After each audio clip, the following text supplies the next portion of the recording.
Nah, sesuai request kali ini, film yang cocok buat kalian semua. Film ini menceritakan tentang seorang pasukan khusus yang berniat menyelamatkan Sandra, tapi malah dituduh sebagai penjahatnya. Wah, penasaran gimana ceritanya? Langsung saja Counter Strike. No, métete, que ni nos vean. Román, el hermano de la Ivonne Díaz. Haciendo lo que yo, cabrón. Viejas para que las levanten. ¡Hey, no! Este cabrón. Es vato, déjalas. ¿Este vergas quién es?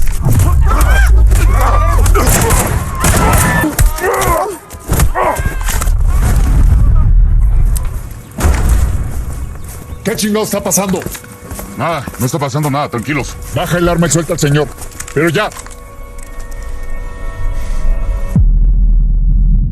Film ini dimulai dengan memperlihatkan 5 sekawan yang sedang melakukan perjalanan jauh. 5 orang ini adalah Guerrero, Combo, Tanku, Toro, dan Polo.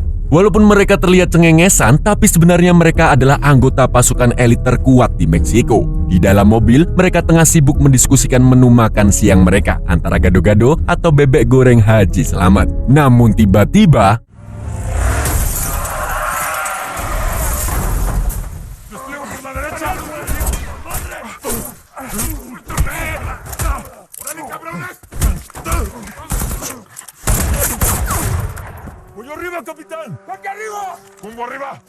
dan ya, sebelum melanjutkan ceritanya, mari kita flashback ke 72 jam sebelum insiden penembakan tersebut. Di sebuah warkop, Guerrero dan temannya yang bernama Tucho melihat sekelompok gangster yang sedang beraksi di depan kantor polisi. Di sini terlihat kalau kelompok gangster adalah penguasa sesungguhnya di wilayah itu, karena mereka bahkan berani melakukan kejahatan tepat di depan kantor polisi. Para gangster itu tampak ingin membawa paksa seorang gadis bernama Carla. Rupanya, Carla hendak melaporkan sesuatu kepada polisi yang sepertinya berkaitan dengan para gangster itu. Tentu saja, ibu Carla yang bernama Lucia berusaha mencegah para jamet tersebut.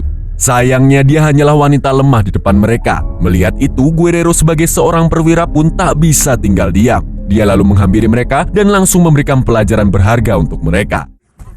Román, el hermano de la Ivonne Díaz.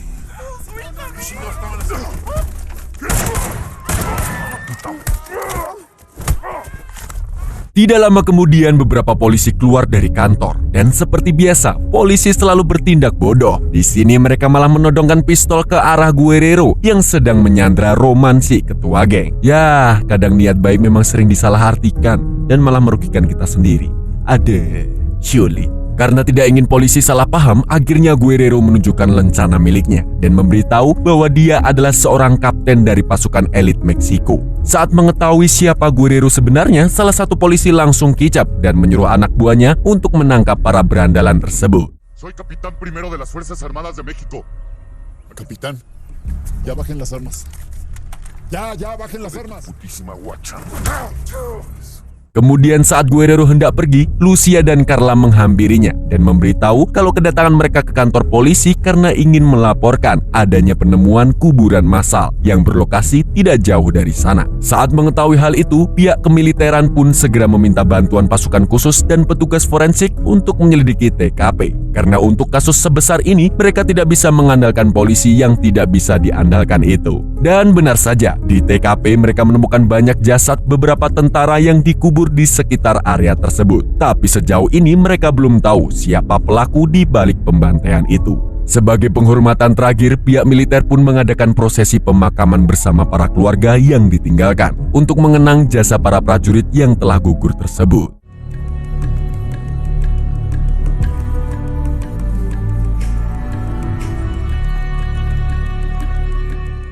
Penemuan mayat tentara itu pun menjadi viral dan diberitakan hampir di seluruh stasiun televisi Meksiko. Dari berita itu, terkuak bahwa para prajurit itu tewas setelah disiksa dan dibunuh saat menjalankan misi menangkap seorang gembong barang haram bernama Josefo Urias. Dalam pertemuan ini, Josefo memberitahu kalau mereka harus berhati-hati terhadap Guerrero karena dia adalah pasukan elit yang tidak bisa dianggap remeh. Di waktu bersamaan, Josefo ternyata sudah mengutus orang untuk menculik Lucia dan Carla.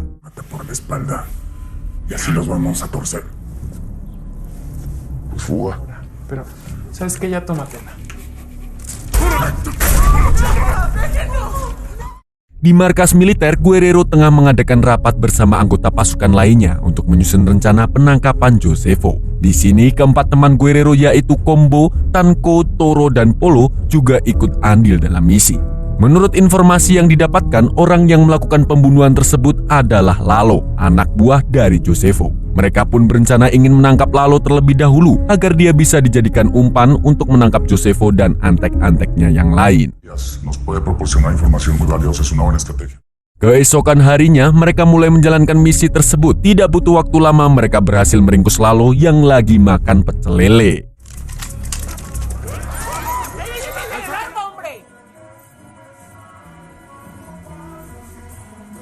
Alfa, asegúralo. Di sisi lain, Josefo tengah menemui Menhan alias Menteri Pertahanan. Ya, tentu saja dia menemui pejabat korup ini untuk memberikan uang suap agar pihak militer tidak menangkapnya. Kok mirip bapak-bapak gemoy yang saya kenal ya? Kalau pejabat ini mah nilainya 11 mas. Dari 100. Cuak! Di sini Menhan memberitahu kalau dia sudah menyadap ponsel milik Guerrero. Selain itu, dia juga menginfokan kalau Lalo sudah ditangkap dan akan dijadikan kambing hitam untuk kasus pembantaian. Dengan begitu, Josefo akan lolos dari tuduhan. Setelah itu, Josefo menyuruh Roman untuk segera menghabisi Guerrero secepat mungkin. ¿Y ahora qué vamos a hacer? Te voy a dar la oportunidad. Órale. Di lain pihak, sebagai imbalan karena telah berhasil menangkap Lalo, Guerrero dan timnya pun diberikan cuti liburan selama 3 hari. Hal ini pun tentunya dimanfaatkan oleh mereka untuk pulang dan berkumpul kembali dengan orang-orang terkasih mereka. Sebelum pergi, mereka juga sempat berfoto untuk mengenang masa-masa mereka selama menjalankan misi bersama.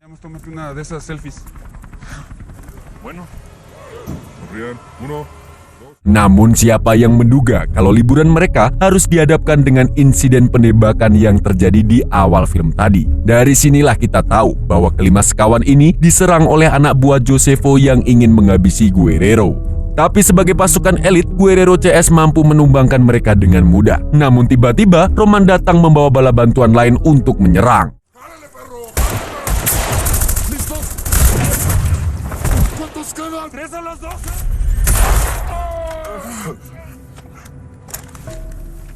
Karena unggul dalam kemampuan berperang, akhirnya Guerrero dan timnya berhasil membantai semua anak buah Roman. Di sisi lain, kondisi Roman juga sudah sekarat. Tapi sebelum menjemput ajalnya, Roman mengancam bahwa nyawa mereka semua tidak akan selamat karena Josefo pasti akan memburu dan menghabisi mereka semua. Cagaste un murciélago. No se ve que está escupiendo sangre. Este es el famoso sacristán Urias, ¿verdad?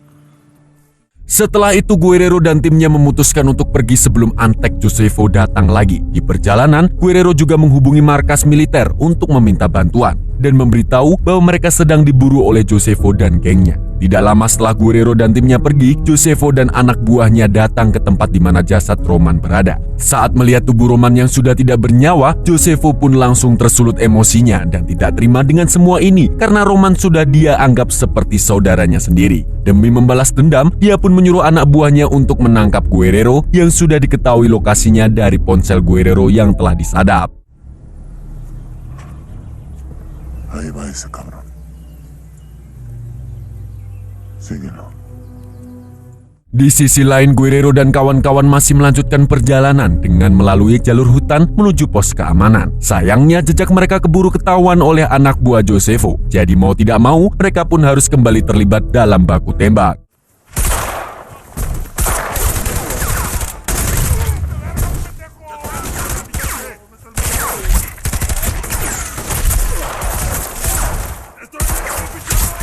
Walaupun berhasil menyingkirkan anak buah Josefo, tapi Polo dan Tanku terluka cukup parah, di mana Polo terkena tembakan di bahu kirinya, sedangkan kondisi Tanku juga tidak terlihat baik karena telinga dan kakinya mengalami luka yang cukup serius. Combo pun segera memberikan pertolongan pertama kepada kedua temannya tersebut.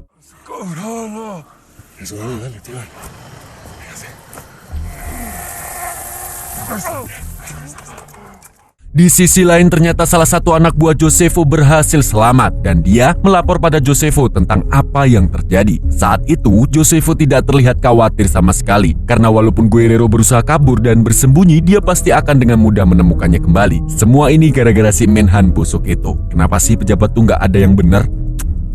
Sebel deh. Tanpa buang-buang waktu lagi, Josefo dan anak buahnya segera pergi menuju tempat di mana Guerrero berada. Namun saat tiba di lokasi yang dituju oleh ponsel itu, dia tidak menemukan Guerrero maupun teman-temannya. Mereka hanya menemukan ponsel mereka yang diletakkan di 5 mayat anak buah Josefo. Melihat itu, Josefo pun tergocek karena ternyata Guerrero CS sudah tahu kalau mereka disadap.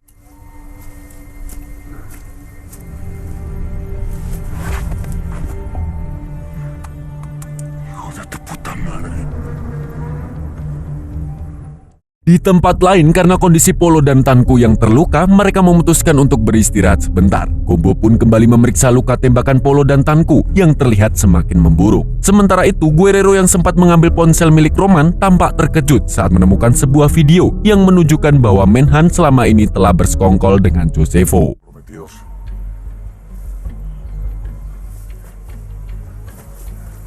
Melihat situasi mereka yang kurang menguntungkan, Guerrero CS memutuskan untuk mempercepat perjalanan agar bisa sampai di pos keamanan untuk meminta bantuan.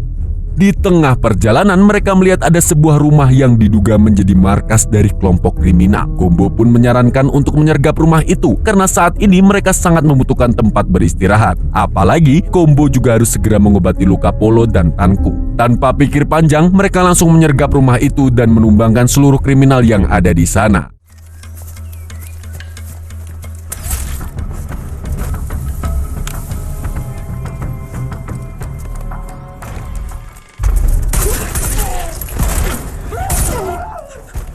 Akan tetapi mereka terkejut bukan main saat menemukan ada 2 sandera yang tengah disekap di rumah tersebut. Dan ternyata 2 korban itu adalah Lucia dan Carla yang diculik oleh anak buah Josefo sebelumnya. Melihat kondisi mereka yang sangat memprihatinkan, Guerrero CS pun berusaha menenangkan ibu dan anak ini. Mereka juga meyakinkan bahwa semuanya akan baik-baik saja.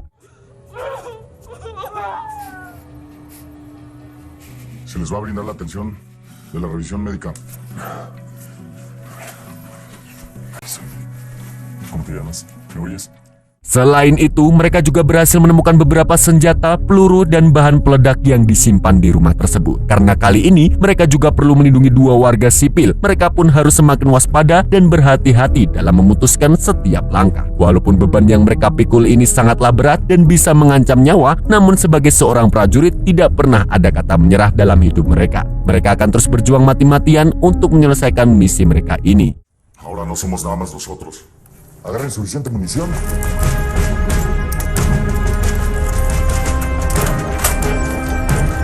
Tuh kan, tentara itu memang beda sama polisi.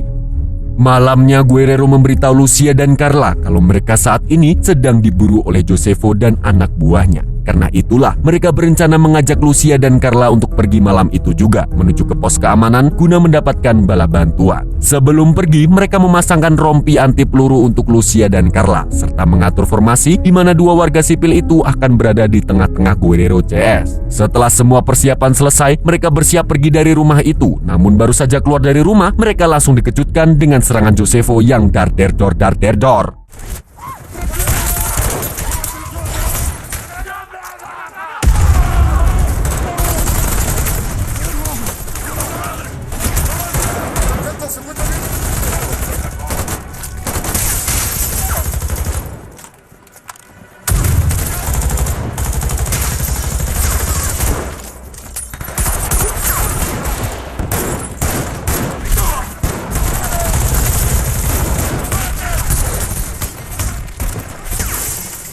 Karena kalah jumlah, kondisi Guerrero CS semakin terdesak dan mereka tidak bisa berbuat banyak selain berlindung di dalam rumah dan berusaha menyerang musuh dengan sisa amunisi yang tersisa. Di sisi lain, Lucia dan Clara yang tidak tega melihat para tentara berniat ingin ikut membantu melawan para jamet. Melihat keberanian ibu dan anak itu, akhirnya Guerrero mengajarkan mereka berdua bagaimana cara menggunakan senjata api. Sementara itu, Combo meminta Tanku untuk menggantikannya berjaga selagi dia mengobati Polo.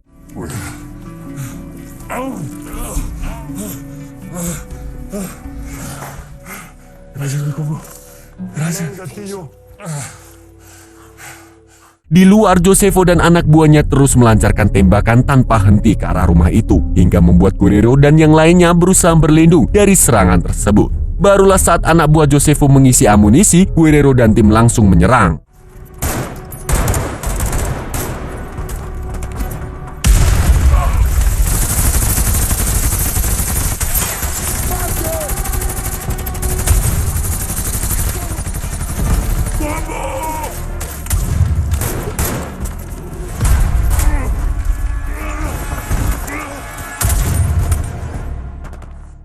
Salah satu tembakan Guerrero berhasil melukai bahu Josefo, dan saat Josefo CS berhenti menyerang, Guerrero langsung memastikan bahwa seluruh timnya dalam kondisi baik-baik saja. Teriakannya itu pun segera direspon oleh semua anggota timnya. Namun sayangnya kondisi Tanku kurang begitu baik setelah terkena tembakan dari Josefo. Karena tidak bisa bergerak, Tanku hanya bisa berteriak untuk meminta persediaan amunisi. Karena Guerrero dan lainnya harus berjaga di posisi mereka, Carla pun menawarkan diri untuk mengantarkan amunisi kepada Tanku. Di saat yang bersamaan, beberapa anak buah Josefo diam-diam masuk ke dalam rumah lewat terowongan rahasia tanpa sepengetahuan mereka semua. Hingga sesaat kemudian, anak buah Josefo berhasil menerobos masuk dan langsung menyerang Tanku dan Carla yang saat itu berada tepat di hadapan mereka. Karena tidak ingin membahayakan teman-temannya, Tanku menyuruh Carla pergi dari sana. Lalu setelah itu, Tanku memutuskan untuk mengorbankan dirinya sendiri.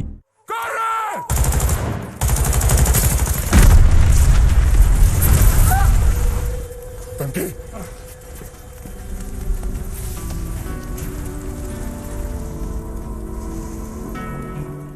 Tidak hanya kehilangan Tanku, Guerrero juga harus merelakan Polo yang ditembak Josefo. Saat itu juga nyawa Polo tidak bisa diselamatkan lagi karena dia sudah kehilangan banyak darah.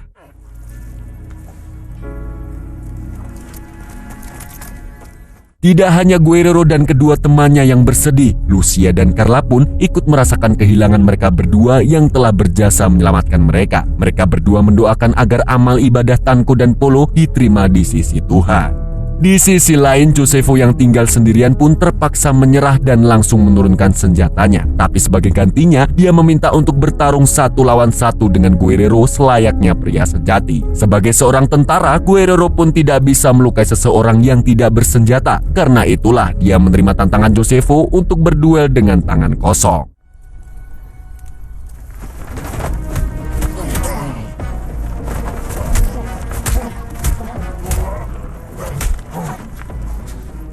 Awalnya Guerrero sempat kewalahan menghadapi serangan dari Josefo yang jago bela diri dan pernah jadi anggota PSHT. Namun saat dia teringat dengan pengorbanan kedua sahabatnya, semangat juangnya pun berkobar kembali. Dan untuk membalas kematian mereka, dia pun langsung melancarkan serangan yang bertubi-tubi.